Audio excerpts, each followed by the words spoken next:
I've picked on those areas that I think will cut across in the region or probably in the continent. It is important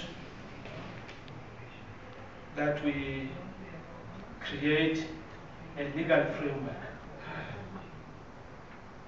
that must be enabled to resolve industrial dispute.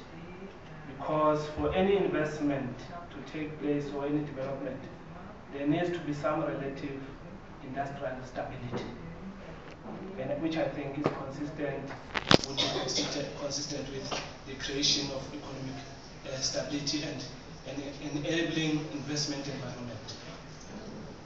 So a legal framework that will enable, which has independent institutions, because I think that is also important.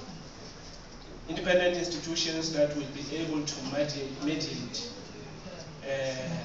both internal and external conflict.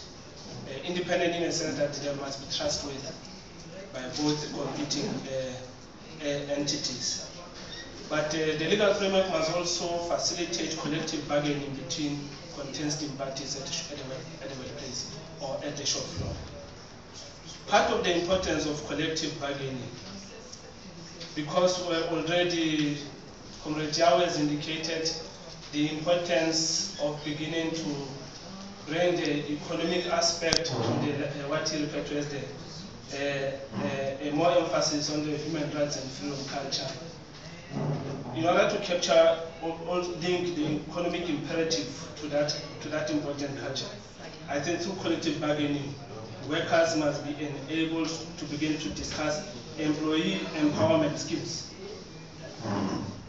Because development is also about economic empowerment. It's not only about freedom and rights. People don't eat rights. There must be subsistence, and I think employee empowerment schemes are quite a dominant phenomenon now in South Africa, and are quite successful. I was making an example recently that only this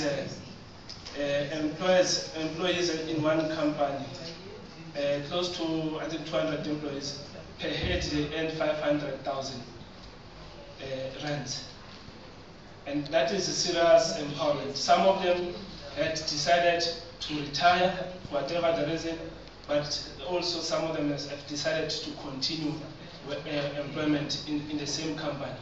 What is also important is that both labor and the company have facilitated financial management training skills, so that those accruing these benefits, the workers must also be able to manage it, whether to invest it or utilize it anyhow. So we think it's an important achievement. It is economic empowerment in broad terms linked to freedom and rights, and not only freedom and rights in solitude, which are not good for sustainable development.